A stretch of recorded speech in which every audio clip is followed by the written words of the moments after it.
travaille donc au CCSD, le Centre pour la communication scientifique directe, qui est une unité qui a été créée par le CNRS dans les années au début 2000, pour proposer HAL et l'archive ouverte TEL pour les thèses, si vous connaissez. C'est une unité mixte de services qui dépend du CNRS, d'INRIA et de l'Université de Lyon.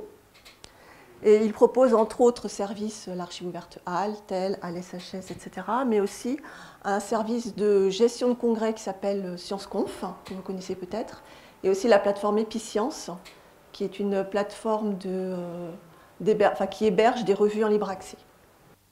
Je voudrais commencer ma présentation pour replacer, recadrer un petit peu HAL dans la politique nationale.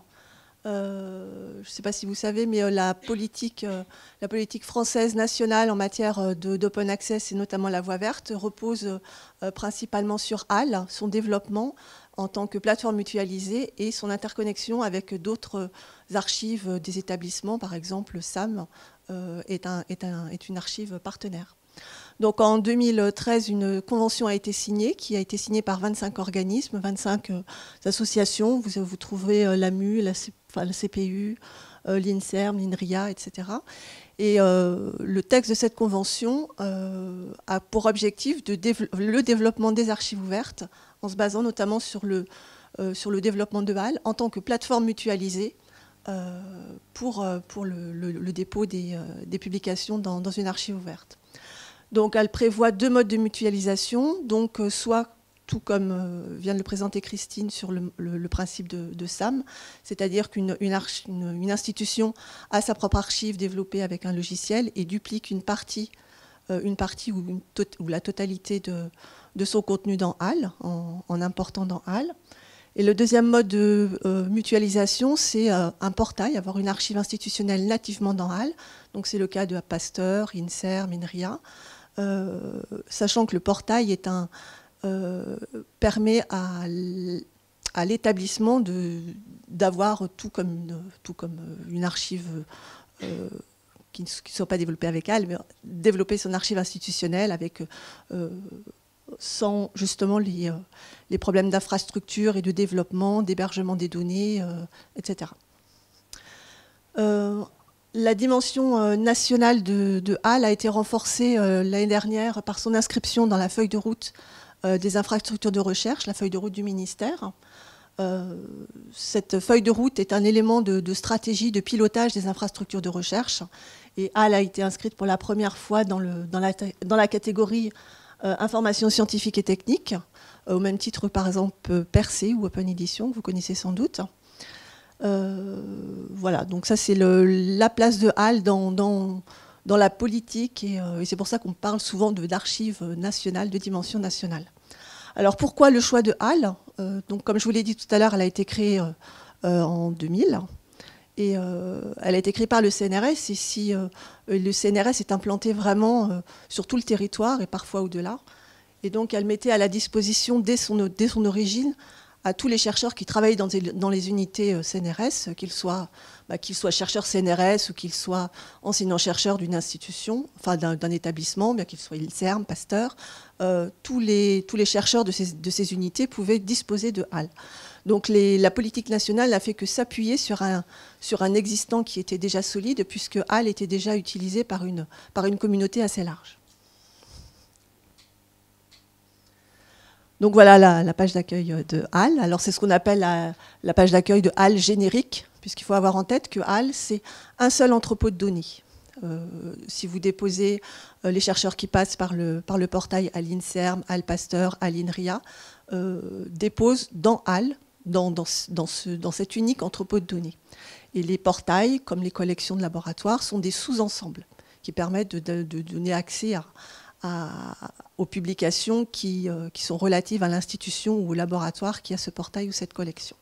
Donc il faut vraiment avoir en tête que c'est un seul entrepôt et que quel que soit le point d'accès dans lequel vous déposez, que ce soit un portail institutionnel, que ce soit TEL si vous déposez votre thèse, ou que ce soit HAL, il sera visible de multiples façons selon selon si c'est une thèse, si vous déposez par exemple votre thèse dans HAL, elle sera visible dans TEL. Si c'est une thèse en sciences humaines et sociales, votre thèse sera aussi visible dans HAL SHS et ainsi de suite. Donc un seul dépôt et une multiple façon de la visualiser. Donc actuellement, on a plus de 468 000 publications, enfin dépôts avec texte, avec fichier. Et effectivement, comme le soulignait tout à l'heure Sandrine, c'est utilisé aussi comme un outil de signalement. Donc on a énormément de notices, beaucoup de doublons de notices. Les notices ne sont pas vérifiées. Donc on espère toujours que les gens compléteront avec le dépôt d'un fichier. Bah, vous voyez, là, vous avez les deux chiffres. Alors là, vous avez 460... Voilà, il y a un peu plus de 1 300 000 notices, sachant qu'il y a énormément de doublons. Les notices ne sont pas vérifiées. Donc, mais bon, c'est vrai que c'est aussi pour ça que les institutions ont utilisé HAL, puisqu'ils ont aussi en priorité d'avoir un recensement exhaustif des publications dans leur institution. Et il y a beaucoup d'institutions, malheureusement, pour qui l'open access, le dépôt du texte intégral, est secondaire par rapport au signalement. C'est un fait. Donc HAL, c'est un ensemble de services. Donc je vais les balayer rapidement. C'est bien sûr un entrepôt qui permet l'auto-archivage. Et c'est aussi un entrepôt unique pour conserver toutes ces publications, quels que soient les aléas de la carrière du chercheur. Si par exemple un thésard commence dans une université parisienne, poursuit sa carrière dans une université à Lyon et ainsi de suite, il peut toujours déposer dans le même entrepôt, dans HAL, ses publications. Donc ça permet bien sûr la diffusion en accès libre des dépôts. On garantit la stabilité des identifiants, ainsi que la pérennité des documents. Le CCSD a un partenariat avec le CINES, qui est l'organisme français qui gère l'archivage pérenne pour tout ce qui est enseignement supérieur. Les dépôts sont horodatés, c'est-à-dire qu'à l'affichage d'une notice, on peut voir la date et l'heure du dépôt. Donc ça peut éventuellement servir d'élément de preuve en cas de litige éventuellement. On propose bien sûr des services, tout ce qui concerne les statistiques, les altmetrics. Il y a un certain nombre d'éléments comme ça qui sont proposés aussi. Tout ce qui est interopérabilité et les API permettent l'utilisation des données de HAL par d'autres applications. Donc c'est un format ouvert. Donc ça, ce sont les gammes une gamme de services classiques. Elle est interconnectée avec les grandes archives internationales. Donc vous avez Archive pour tout ce qui est les domaines physiques, mathématiques, informatique. Le principe, c'est que quelqu'un qui souhaite déposer et dans HAL et dans Archive peut se servir de HAL comme relais. C'est-à-dire qu'il dépose dans HAL, il demande à ce que son dépôt soit transféré vers Archive et puis il n'a pas besoin de refaire la manip dans Archive. Elle est interconnectée avec PubMed Central pour les dépôts en sciences du vivant. Donc là, Anne pourra sans doute en parler, c'est pour ceux qui sont intéressés. Depuis cette année aussi, PubMed, donc pas PubMed Central, mais PubMed, propose aux archives l'affichage des dépôts qui sont, enfin des fichiers auteurs qui sont dans des archives institutionnelles.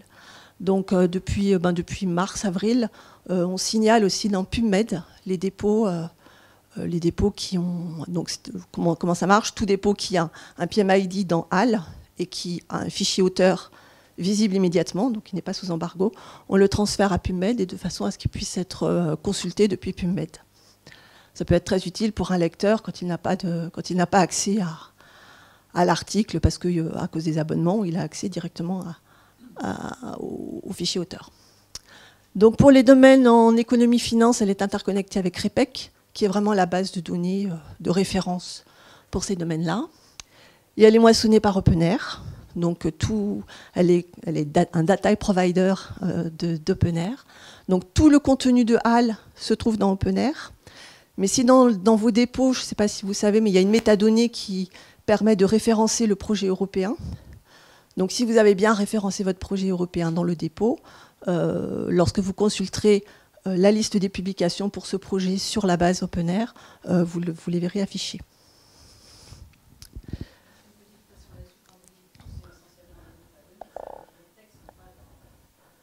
C'est moissonné. Alors après, oui, effectivement, il faut aller sur HAL.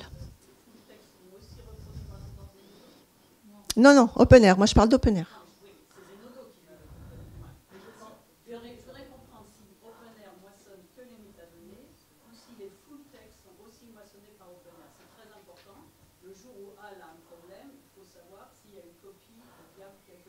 Ben là, comme ça, je ne peux pas vous répondre à 100%, il faudrait que je vérifie.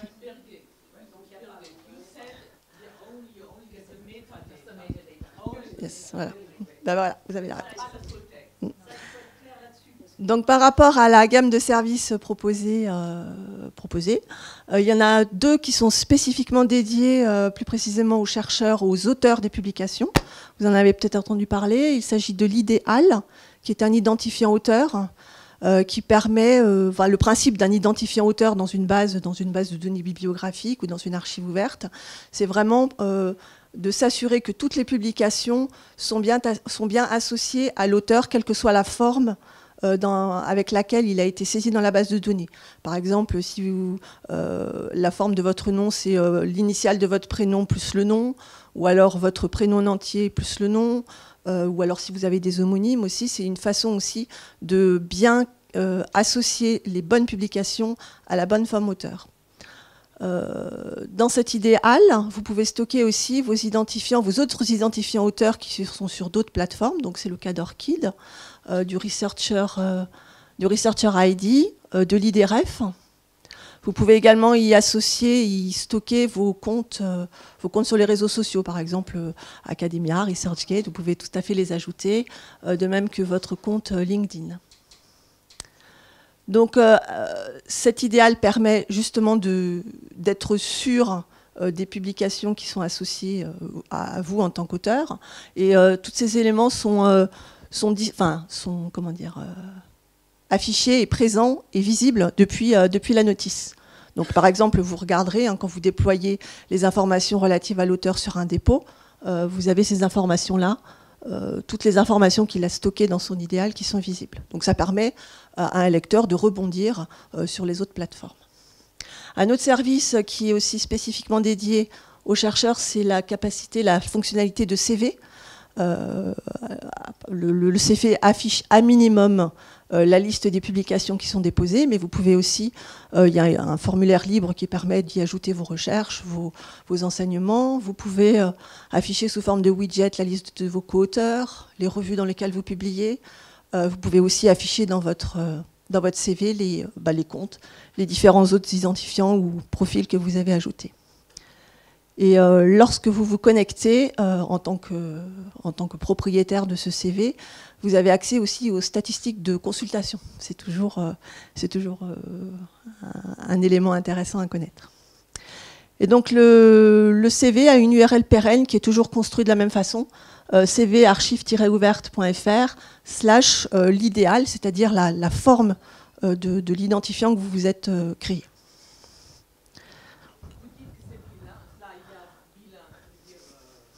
Ah oui, ça veut dire que l'interface, vous pouvez rentrer les données en anglais et en français.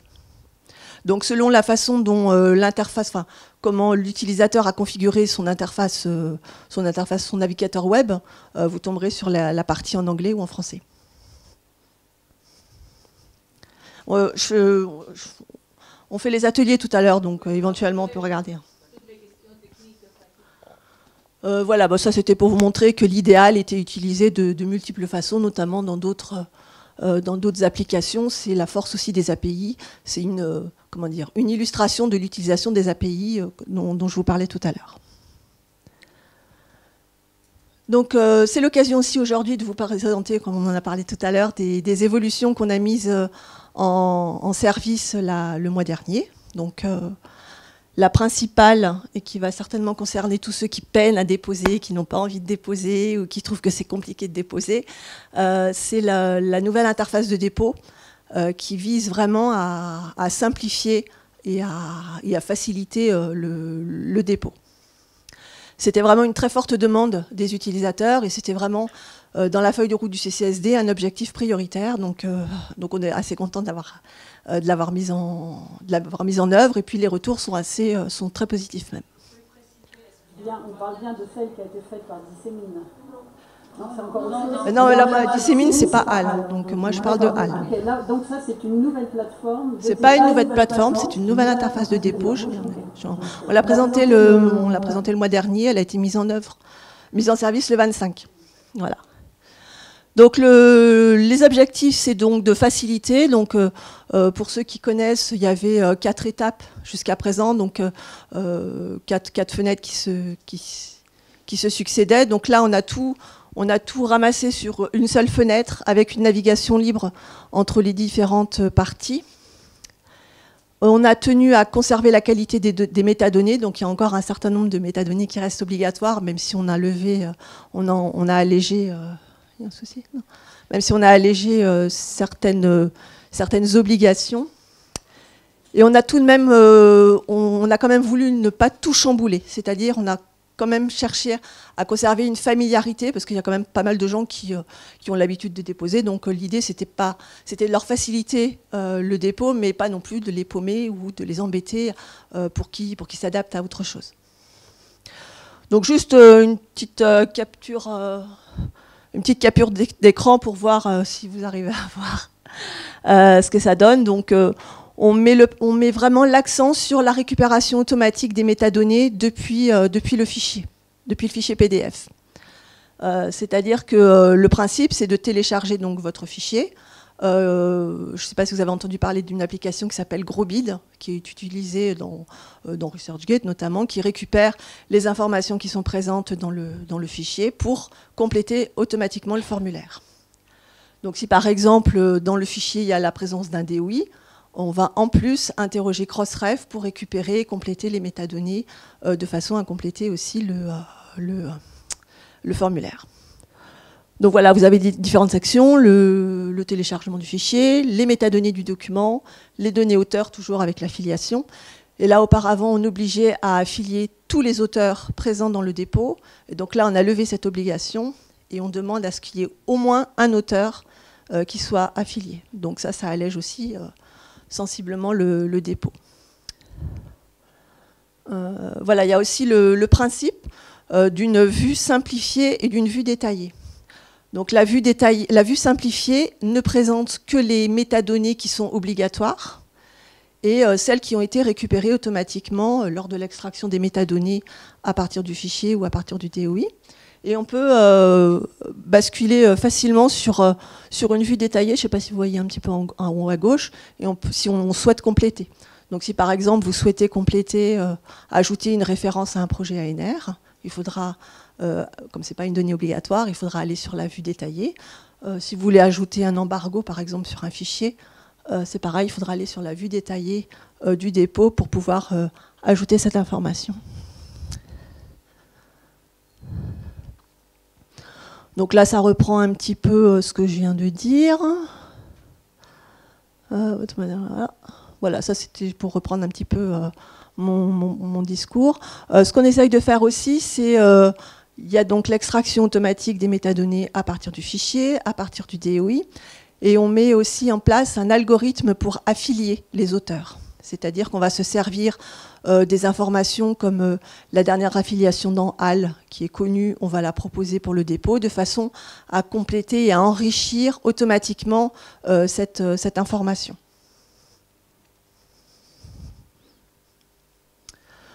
Bon, ça c'est un schéma qui reprend un petit peu le déroulé, puisqu'on veut faire quelque chose de rapide. Donc on télécharge le fichier, on ajoute ou pas le DOI s'il n'est pas dans le fichier. Donc il y a récupération automatique des métadonnées. Si tout est OK, vous avez chacune des sections qui est cochée en vert. Donc là, à ce moment-là, vous pourrez enregistrer votre dépôt. Et ce qui n'est pas complet, vous voyez, il y a des titres de sections qui sont en rouge. Donc là, ça indique qu'il faut aller cliquer sur la section, aller vérifier la métadonnée manquante et puis la compléter. Voilà, ça c'est pour juste schématiser le process. Alors une autre nouveauté qu'on a mis en place, c'est qu'une fois le dépôt qui est mis en ligne, on va mettre en place des alertes automatiques. Vous connaissez bien ça quand vous êtes dans ResearchGate ou Academia, c'est-à-dire que dès qu'un auteur a déposé, un de vos co-auteurs a déposé une publication, on vous envoie un mail. Donc là, ça va être un petit peu le même principe. C'est le même principe.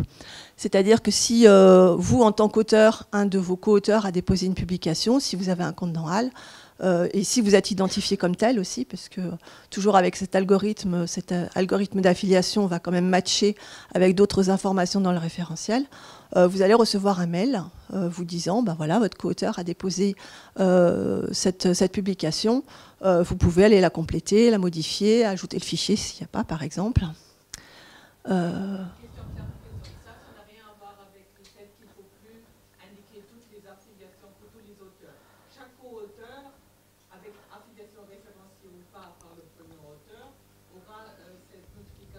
S'il est identifié, ouais. Il faut qu'il soit identifié.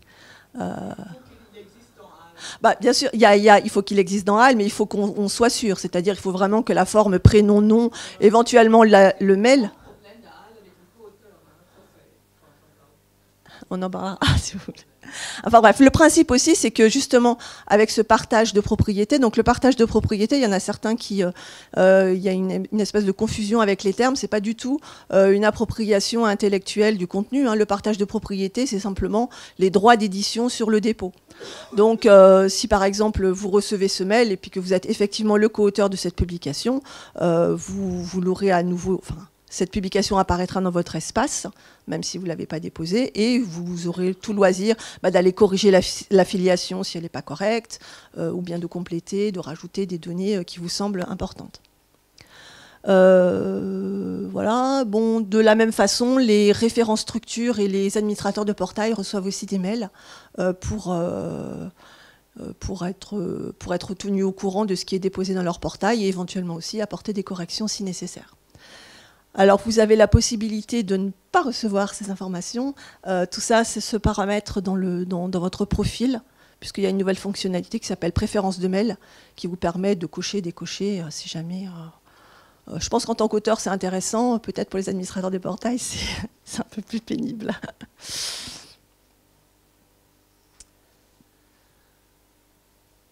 Autre nouveauté, c'est l'affichage et l'exploitation de la bibliographie qui est citée dans les documents. Donc, sur le même principe que de l'extraction des métadonnées pour compléter le formulaire, Grobid, puisqu'il s'agit de cette application, va aussi repérer et récupérer toutes les références bibliographiques qui sont dans les documents, de façon à pouvoir les afficher dans la notice.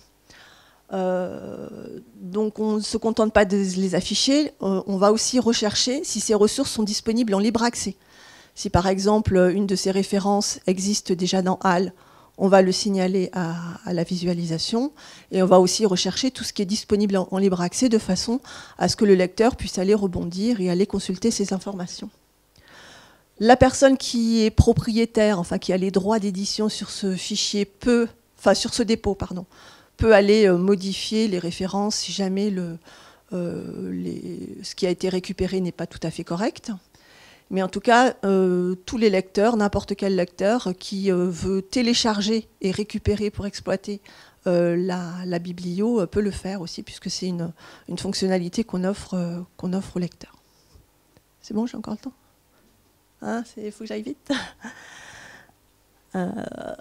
Donc voilà comment ça se présente. Quand vous visualisez une notice, vous avez littérature citée, vous pouvez voir, et puis vous avez ce qui apparaît en grisé, les ressources sur lesquelles vous pouvez aller rebondir pour consulter la ressource citée. Vous pouvez vous connecter aussi, une autre nouveauté, connecter dans HAL avec votre compte ORCID. Donc il faut bien sûr avoir un compte ORCID, avoir un compte dans HAL et avoir associé les deux dans l'idéal. Ça c'est la condition pour pouvoir utiliser cette fonctionnalité. Et enfin, dernière nouveauté, c'est l'entrepôt data archive ouverte, qui est le triple store de HAL, qui expose les données en format RDF. Donc le format RDF, c'est le format qui est utilisé pour tout ce qui est web sémantique. Donc ça, c'est une autre façon d'exposer les données de HAL et des référentiels. Une autre façon d'exposer aussi donc, tout ce qui est déposé, vos publications, etc. Donc le portail donne accès à une documentation, à une interface de requête Sparkle Endpoint. Ne me demandez pas ce que c'est un petit peu technique, je ne pourrais pas trop vous expliquer. Mais en tout cas, vous pouvez aussi télécharger. Tous les mois, on met à disposition un fichier zip qui contient toutes les données de HAL. Et voilà, j'en ai fini avec les nouveautés. Il y en a d'autres, hein, mais bon, j'ai balayé rapidement. Voilà. Il y a les ateliers tout à l'heure. Ouais, encore en discussion. Donc, il y a les ateliers et il ne faut pas hésiter à poser toutes les questions pratiques. Merci beaucoup Agnès.